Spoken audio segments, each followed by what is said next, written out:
Eh bien, bonjour à tous et bienvenue dans ce Swiss Bliss. Aujourd'hui, on est le 9 février 2025.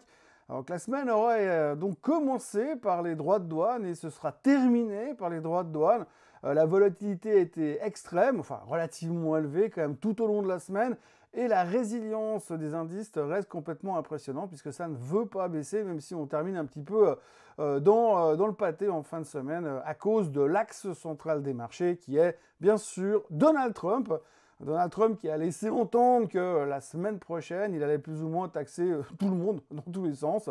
Bon, alors j'exagère un peu quand je dis tout le monde, mais il faut dire qu'on possède que peu d'informations sur les prochaines victimes du président. A priori, l'Inde serait le premier sur la liste, puis ensuite il y aura l'Europe, la Thaïlande, Taïwan, le Vietnam, enfin la liste est non exhaustive et pourrait bien sûr être rallongée ou raccourcie, tellement on sait que le locataire de la Maison Blanche est complètement imprévisible.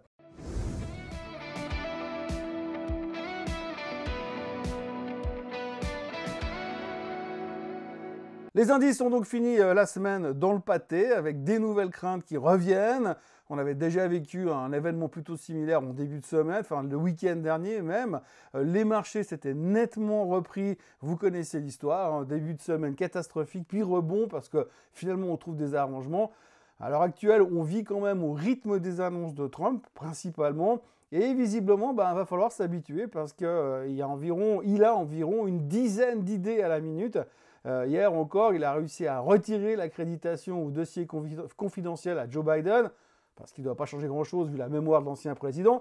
Et puis, dans la foulée, il veut aussi autoriser le retour des pailles en plastique, parce que le papier, ça ne fonctionne pas bien, selon lui. On voit qu'il y a des vraies grandes priorités pour rendre l'Amérique great again, et ça passe aussi par les pailles, visiblement. Ces histoires de guerre commerciale ont été intégrées un peu quand même dans l'esprit des investisseurs, comme on a bien compris que c'était surtout un moyen de pression pour obtenir des concessions, puisqu'on l'a vu, dès qu'il y a le moindre droit de douane qui est mis en place, eh bien, il y a immédiatement une réplique, d'abord des victimes, et puis en deux, un accord dans les 24 heures pour essayer de régler le problème. Enfin, sauf sur la Chine qui, pour le moment, a monté les tarifs contre les USA à 15%, et on attend toujours que Trump et Xi puissent se parler afin de trouver une solution, chose qui devrait quand même se produire à un moment ou un autre. Et puis, chose qu'on oublie peut-être un peu, ces menaces à coups de tarifs pèsent quand même sur le moral des consommateurs. Alors ça ne se voit pas forcément sur les performances des marchés, puisque malgré la baisse de vendredi, on n'est quand même pas loin du plus haut de tous les temps sur pas mal d'indices. Mais dans les chiffres de la confiance du consommateur qui sont sortis vendredi, on voit quand même que l'Américain moyen commence à être inquiet de ce que les tarifs pourraient donner s'ils venaient réellement à se pérenniser, à se mettre en place un peu partout. Le coût de la vie augmenterait déjà plus que probablement, et le chiffre de vendredi était donc au plus bas depuis 8 mois. On sent que les gens ils l'ont comme ça. Si vous avez un peu lu la presse du week-end, on parle aussi du prix des œufs qui est en train d'exploser encore et encore aux États-Unis, qui n'arrange encore moyennement les affaires des Américains. Les chiffres de l'emploi ont également été publiés vendredi. C'était même le chiffre économique le plus important de la semaine, même s'il a bien été mis de côté par la nouvelle histoire des tarifs qui stressaient les traders. Il faut dire que ces chiffres n'étaient pas non plus très révélateurs, puisqu'en janvier, le nombre d'emplois a augmenté de 143 000 contre 307 000 en décembre, et en dessous des attentes qui étaient à 169 000. Mais bonne nouvelle, le taux de chômage a baissé. Et les créations de jobs se sont même concentrées dans la santé, la vente de détail et les engagements de nouveaux fonctionnaires. D'ailleurs, ce dernier chiffre, les emplois des fonctionnaires, c'est un truc qui pourrait clairement se prendre une gigantesque claque dans la figure ces prochains temps, en vue du travail de nettoyage par le vide qui a été entrepris par les gars d'Elon Musk et d'équipe du Dodge. Par contre, les salaires ont augmenté un peu plus que prévu. Bref, on peut dire que dans ces chiffres, on a du bon qui annule du mauvais et qui n'offre grosso modo aucune indication précise pour l'avenir des taux. Une chose est pratiquement certaine, ils ne baisseront pas les taux au mois de mars lors du prochain FOMC meeting, ce qui devrait faire moyennement plaisir à Trump. On a beaucoup parlé d'intelligence artificielle ces derniers temps et on en parle encore toujours beaucoup. Les montants qui seront dépensés dans le secteur en 2025 seront probablement aussi élevés qu'en 2024. Personne ne se pose de questions sur la thématique du retour en investissement, parce que je rappelle qu'en 2024, on a quand même investi près de 300 milliards et que les revenus directement liés à l'IA sont péniblement entre 10 et 20 milliards selon les estimations. Alors oui, on sait que l'IA a de tout de même boosté pas mal les revenus des Magnificent Seven ou 8 entre autres, mais les revenus directs comme les cotisations ou les prix qu'on paye pour s'abonner à des services d'intelligence artificielle sont encore délicats à déterminer. Mais une chose est sûre, on dépense plus qu'on récupère pour le moment. ChatGPT estime d'ailleurs que d'ici 2029-2030, la tendance devrait s'inverser, mais ça fait encore dans quelques années. Néanmoins, les annonces faites par Google, Meta, Amazon et Microsoft depuis 10 jours nous permettent quand même d'avoir un chiffre estimé pour l'année 2025 qui devrait tourner autour des 300 milliards encore une fois, si ce n'est plus. On a appris que ce week-end, SoftBank allait encore investir 40 milliards pour prendre une participation dans OpenAI, ce qui valorise la boîte de Sam Altman à près de 260 milliards, alors qu'elle n'est même pas encore cotée en bourse. Et on a donc définitivement, ou presque définitivement, oublié le chapitre DeepSeek. Nvidia a d'ailleurs aligné 5 séances de hausse la semaine dernière et reprenait près de 15% sur la semaine. Merci aux copains des Magnificent Seven qui lui jettent du pognon au visage encore et encore. Côté Banque centrale, petit mot sur la Banque d'Angleterre. Alors eux, ils ont une économie qui est déjà au fond du bac, ils sont menacés par les droits de douane américains et la Banque d'Angleterre a donc revu fortement à la baisse jeudi ses prévisions de croissance et elle a baissé son taux directeur à 4,5%. Si on regarde les performances de la semaine, eh bien, vous voyez que le Hang Seng reprend 4,5%, mais était fermé encore un petit peu à cause du nouvel an chinois. Mais globalement, finalement, la riposte des Chinois a l'air de plutôt satisfaire ce qui se passe du côté de la Chine et du côté de Hong Kong. L'Espagne avait des très bonnes performances également, 2,6% sur la semaine. L'or qui a aussi touché le nouveau historique, plus 1,86%. L'Italie qui va pas mal. Le Nikkei qui prend 0,45%. Le CAC et le DAX qui sont un peu à la peine, mais quand même, on termine quand même en hausse. Et puis après, vous voyez le reste, la Suisse qui finit quasiment à l'équilibre. Le semi-conducteur index qui tient toujours dans son canal latéral, on va le voir tout à l'heure sur les graphiques. Le S&P qui termine en baisse de 0,24 à cause des droits de douane en fin de semaine, tout comme le Nasdaq. Et le Dow Jones qui sont quand même relativement proches des plus hauts historiques, comme je vous le disais tout à l'heure. Et puis, on notera quand même le pétrole qui repère 2%. Le pétrole qui a pris comme une grosse claque depuis l'intronisation de Donald Trump. On sait qu'il a une vraie volonté de faire baisser le prix de l'essence, donc le prix du baril. Et pour l'instant, ça a l'air de fonctionner plutôt pas mal. Du côté du SMI, sur la semaine, vous voyez que Holcim reprend 3,7%, que Novartis prend 1,3%, que Lonza reprend 3,75%, que l'UBS s'est fait taper dessus pour des mauvaises raisons, mais on va en reparler très brièvement tout à l'heure. Et Roche reprenait aussi 1,05%. Il faut dire que les pharma ont été un petit peu aidés avec les bonnes nouvelles, entre guillemets, qui ont été données sur Eli Lilly et Novo Nordisk, qui sont plutôt rassurés pour l'avenir des médicaments anti-obésité. Vous voyez que Nestlé termine quasiment à l'équilibre, mais on a vu un retour d'intérêt sur Nestlé et toutes ces valeurs défensives qui ont beaucoup souffert pendant pas mal de temps, mais qu'aujourd'hui, avec les tensions qu'on a un petit peu aux États-Unis, les gens reviennent dessus, se positionner un tout petit peu, même si la performance de la semaine est franchement pas extraordinaire. On va se contenter de ce qu'on a pour l'instant. Le SMI que vous avez devant les yeux, vous voyez qu'on a péniblement tenté de faire quelque chose, mais on est en train de construire un peu une résistance, hein, on va dire dans la zone des 12 600. Et c'est difficile d'aller plus haut pour l'instant. On a beaucoup monté. Il semblerait assez logique qu'on reperde un peu de terrain quand même, parce que ce genre de hausse verticale, alors je suis d'accord qu'on n'a rien foutu pendant longtemps, mais ce genre de hausse verticale, c'est jamais très durable, en tout cas pas sur la Suisse, donc il pourrait quand même y avoir un peu de faiblesse. Je pense qu'il faut vraiment surveiller la zone du top récent de ces 4-5 derniers jours. Si on arrive à casser en dessus, puis s'établir en dessus des 12 700, on pourra dire qu'on a encore une forme de continuité, mais vous voyez que le trend, c'est plus un trend, c'est une fusée verticale, et c'est un peu trop vertical pour l'instant, à mon goût. Moi, j'aime pas quand ça monte comme ça, donc je préférais que quelque part, on se recalme un petit peu pour pouvoir reconstruire des tendances un peu plus en escalier, avec on va dire une pente un peu moins raide que ce qu'on vit aujourd'hui sur le SMI. Puis souvenez-vous toujours qu'il y a quand même un gap qui a été laissé là derrière et que les gaps sont faits pour être comblés. Si ce n'est pas aujourd'hui, ça sera forcément un autre jour. Le S&P 500, alors vous voyez que pour l'instant, c'est très latéral, hein, le S&P 500. On est relativement solide sur nos appuis, comme on dirait. Mais en tous les cas, ce qu'on voit aujourd'hui, c'est qu'on est plutôt dans une tendance latérale. Vous voyez qu'ici, on va dire que les 5950 et 6000 devraient faire un peu effet de support. Et pour le reste, eh bien, la résistance est au plus haut historique, hein, à 6129. Donc vous voyez que pour l'instant, ce qu'il faut vraiment surveiller sur l'indice, c'est que tant qu'on reste dans ce canal, on peut essayer de jouer le range pour ceux qui font du trading à court terme. Mais toute sortie en direction du sud ou du nord pourrait être signe d'accélération. En tous les cas, ce qui est assez impressionnant, c'est que compte tenu de ce qu'on a comme information aujourd'hui, on voit quand même que l'indice tient relativement bien à haute altitude. Le Nasdaq, plus ou moins configuration similaire. Vous voyez un peu les indicateurs en bas ici qui sont plutôt sur le signe de se dire ah tiens c'est en train de redémarrer et peut-être qu'il y a un truc à jouer. Alors on verra un peu comment on va réagir lundi avec ces histoires de droits de douane.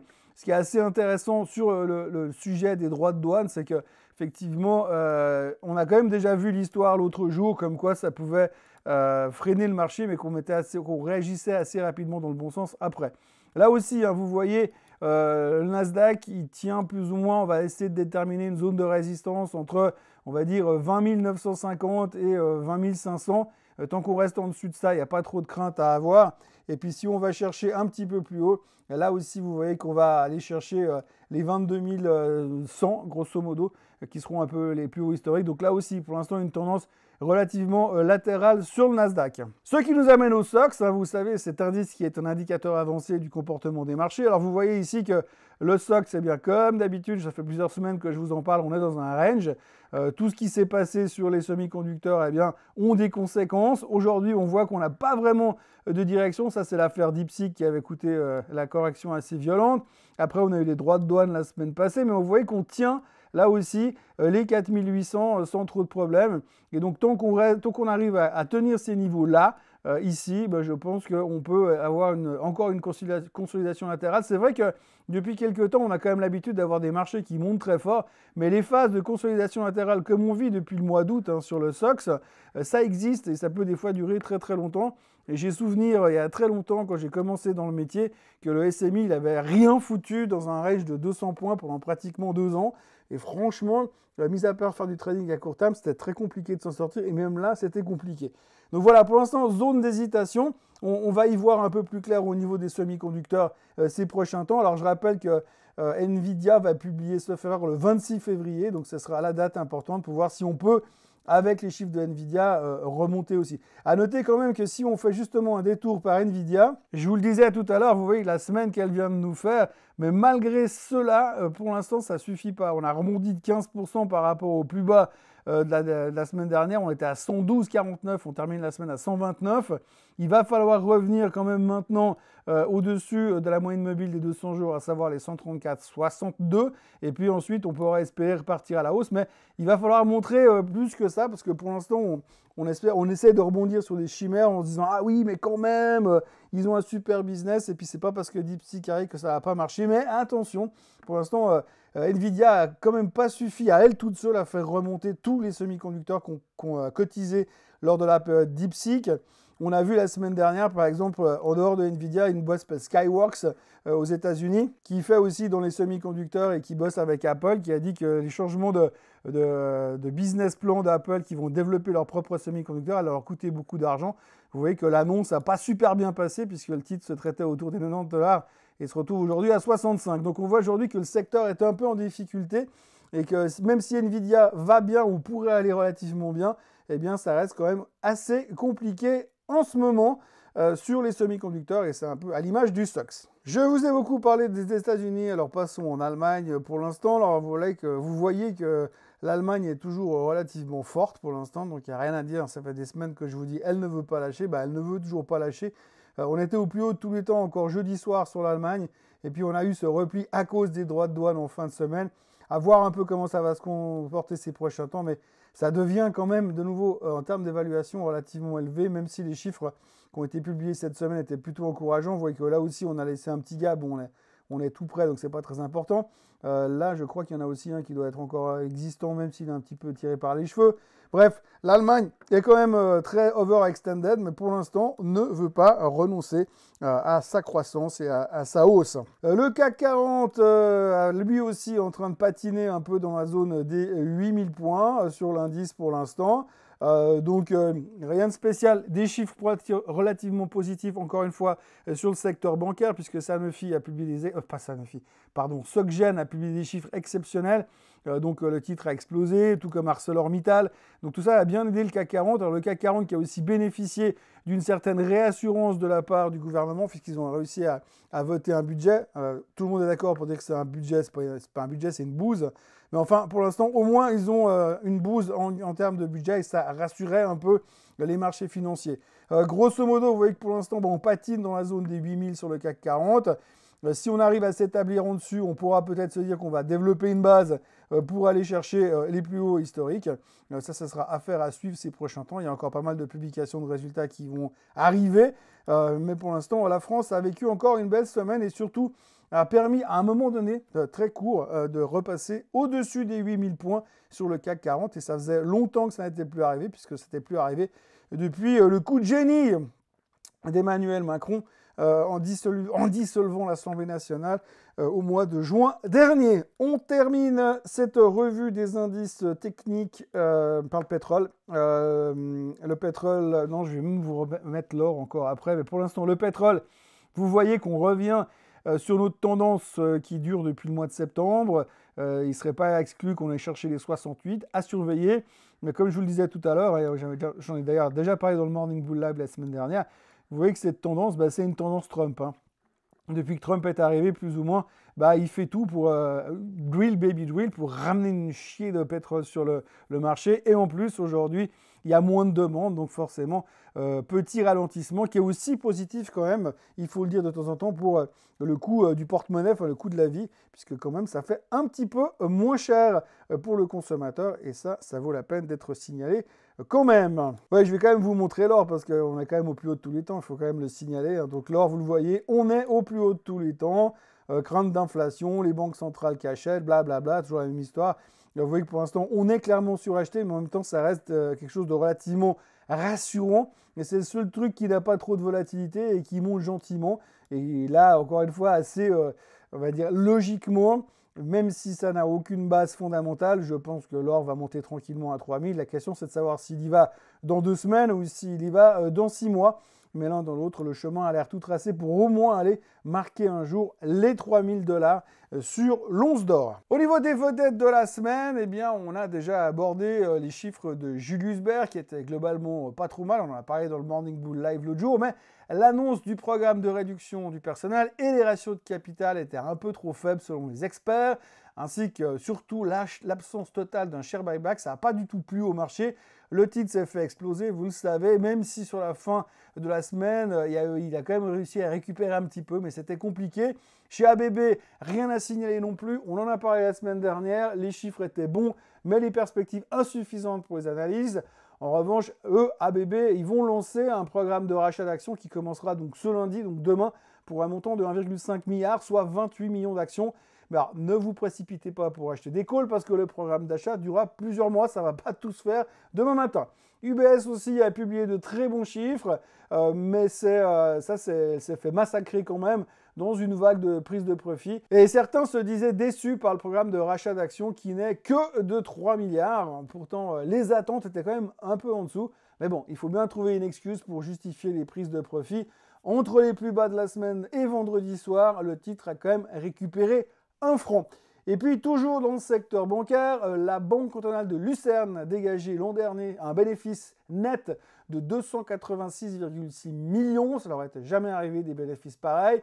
La Banque cantonale de Zug a légèrement augmenté son résultat d'exploitation de 0,9% à 142 millions en 2024, alors que le bénéfice a légèrement diminué de 2% à 122,4 millions. Et puis Valiant, le groupe bancaire régional bernois, a dégagé un bénéfice net en augmentation de 4,2% à 150,4 millions de francs au cours de l'exercice 2024, comme quoi ça va plutôt pas mal dans le secteur bancaire. Dormakaba, le spécialiste des portes et serrures, a annoncé s'attendre à une hausse significative de son bénéfice net au premier semestre de son exercice 2024-2025, qui s'est terminé fin décembre. La cession d'un site à Montréal explique en partie cette nouvelle qui a un petit peu surpris le marché. Vous voyez le graphique de Dormakaba. Alors effectivement, l'annonce que je viens de vous faire, eh bien, s'est faite il y a 3 jours en arrière. Donc on a cette pointe à la hausse ici. Alors ce qui est assez intéressant, c'est qu'on est venu D'un point de vue purement technique, testé plusieurs fois la moyenne mobile des 200 jours. On a été la tester en bas.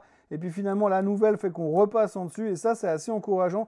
Alors, ça, c'est un chart qui veut rien dire à la base, mais si vous voulez, moi, ça fait partie un peu de ces graphiques où je ne peux pas vraiment vous expliquer pourquoi, mais ça donne l'impression qu'on va en tout cas retourner et chercher les plus hauts ici. Et puis si on arrive à les casser, on risque d'avoir une belle accélération. Donc à surveiller. Et il y a un truc assez bien à jouer sur Dormakaba, c'est que si on reste en dessus de la moyenne mobile en blanc, là, et que vous avez, c'est la moyenne mobile des 100 jours, justement.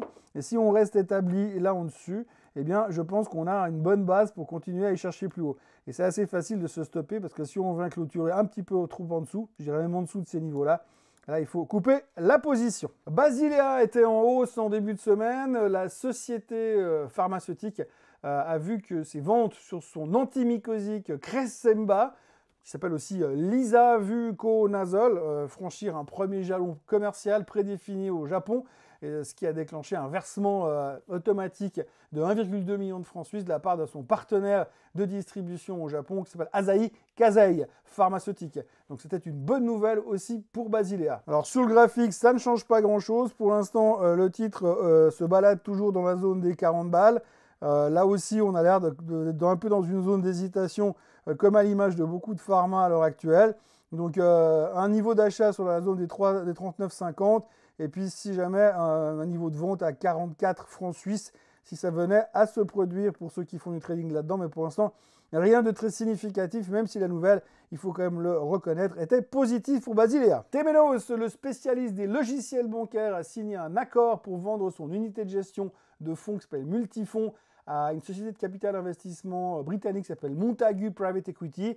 Valeur estimée à 400 millions de dollars, ce qui comprend un earn-out, soit un complément de prix en fonction des performances de la société. Alors vous voyez qu'après tous les déboires de l'année dernière, Temenos essaie de se reconstruire. Alors le chart ne veut absolument plus rien dire, vous avez des trous partout, donc c'est toujours un petit peu délicat, mais enfin pour l'instant, les bonnes nouvelles et la restructuration mise en place semblent fonctionner. Difficile de prendre une position uniquement sur base technique. Ce qu'on voit, c'est qu'il y a quand même beaucoup de doutes, beaucoup d'interrogations et peu de visibilité à moyen terme sur Temenos. Dateviller, qui est en pleine restructuration, l'industriel ouranais a vu ses résultats se replier en 2024, ne parvenant pas à combler les attentes du marché et les coûts de restructuration ont pesé sur la rentabilité. Vous voyez que l'annonce n'a pas forcément beaucoup plu. La seule chose qu'on va retenir, et ça va être très vite fait sur Dateviller, c'est qu'on est en train quand même de construire une base dans la zone des 130. Donc tant qu'on reste là-dedans, on est en consolidation latérale et dès qu'on arrivera à se réveiller puis à aller casser un petit peu, chercher plus loin, peut-être qu'on pourra commencer à développer quelque chose. Mais encore une fois, il faudra voir comment la fin de la restructuration se passe, si ça se passe bien et si ça finalement apporte un petit peu plus de revenus et de positivisme à l'intérieur de la société ces prochains mois. Leonteq, le spécialiste des produits structurés, a dû constituer d'importantes provisions pour l'année dernière, suite aux sanctions qui ont été infligées par nos amis de la FINMA, ce qui a fait chuter son bénéfice net. Le groupe zurichois annonce aussi la nomination d'un nouveau CEO. Le bénéfice net de Leonteq a dégringolé de 72% sur un an à 5,8 millions de francs suisses. C'est ce qu'ils ont déclaré jeudi dernier. Le conseil d'administration a quand même proposé un dividende qui a été légèrement raboté, c'est 0,25 francs, enfin 25 centimes par titre, contre 29 centimes précédemment. Et le titre s'est donc fait encore une fois massacrer en bourse la semaine dernière. Alors eux, depuis qu'ils ont été épinglés par la FINMA, ils ne s'en sortent pas. Alors pour l'instant, vous voyez, c'est difficile de dire qu'il y a un retournement à un moment, une stabilisation. Non, c'est de pire en pire. Alors on espère que avec l'arrivée d'un nouveau CEO, eh bien, on va chercher le fond définitif. Mais enfin, pour l'instant, on revient sur ces bonnes vieilles citations, cette bonne vieille citation qui dit « On ne rattrape pas un couteau qui tombe » et c'est exactement ce qui est en train de se passer sur Leonteq. Ce qu'on aurait bien voulu voir, c'est une consolidation un peu dans le genre de celle-ci, avec un redémarrage. Ce n'est pas pour cette fois. Maintenant, je ne sais pas où c'est qu'il va falloir aller la chercher, mais en tout cas, il faudra voir si à un moment donné, on arrive à se stabiliser pour trouver un fonds ou une valeur à peu près correcte à Leonteq, qui est en train d'essayer de laisser ses casseroles derrière elle. Rumeur de fusion dans le secteur des télécoms. Swisscom en a bénéficié un petit peu. Il y a des rumeurs comme quoi le français Xavier Niel envisagerait une fusion avec TIM le numéro 1 Transalpin. Donc ça faisait un petit peu mousser à la mayonnaise de ce côté-là. Vous voyez que ces nouvelles rumeurs de fusion boostaient un peu l'action. Donc il y avait des gens qui étaient peut-être un petit peu au courant en début, jeudi matin. Et puis on en a profité vraiment vendredi. Résultat, le titre a pris 30 balles en fin de semaine sur les 2 dernières séances. Techniquement, c'est un peu à l'image de tout ce que se fait Swisscom. Il se passe rien pendant 3 semaines et puis tout d'un coup, ça se réveille, ça bouge beaucoup et puis il se passe de nouveau plus rien pendant 3 semaines. Affaire à suivre ces prochains temps. Comme vous le savez, je ne suis pas un monstre fan de l'action Swisscom. Fontobel a vu son produit d'exploitation annuel grimper de 9% à 1,42 milliard de francs suisses. Les actionnaires se contenteront d'un dividende inchangé, c'est ce qu'ils ont annoncé en fin de semaine. Comme vous le voyez, regardez-moi cette journée de folie qu'ils nous ont fait sur Fontobel. Une ouverture au fond du bac, enfin une ouverture en haut, on descend au fond du bac et on remonte finalement pour clôturer quasiment au plus haut de la journée. Bref, difficile d'interpréter, mais ce qu'il faut retenir quand même, et l'un dans l'autre, c'est le message que le marché nous fait passer depuis déjà 3 semaines aujourd'hui. Les bancaires vont super bien. Tout le secteur bancaire sort des résultats complètement ahurissants. D'ailleurs, ça nous permet de rebondir sur la Société Générale qui a littéralement explosé la semaine dernière après des chiffres absolument fantastiques avec des très bonnes nouvelles au niveau de la banque de détail en France. Et puis alors, pour terminer ce Swiss Bliss, Bioversis, le laboratoire spécialisé dans la lutte contre la résistance microbienne, a connu un premier jour de trading en bourse vendredi, puisque c'était la mise en place de l'IPO. Départ mitigé, le titre de la biotech bâloise a terminé la séance à un cours inférieur au prix d'émission. Elle a ouvert à 36,50, elle a été jusqu'à 37, et puis ensuite elle finit à 35,15. Donc c'était le premier jour de la mise en bourse de l'IPO. Plus de 2,2 millions de titres ont été placés au prix de 36 francs pour un volume total de quelques 79 millions de francs suisses. Je vous avoue, ce n'est pas l'IPO la plus délirante de l'année.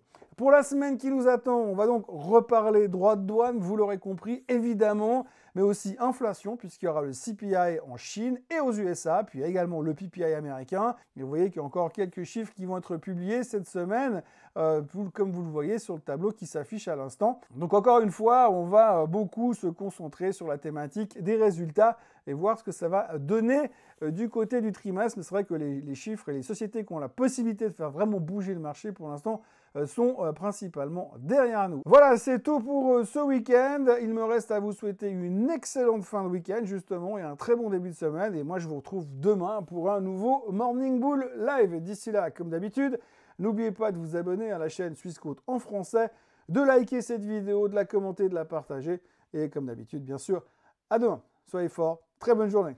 Bye bye.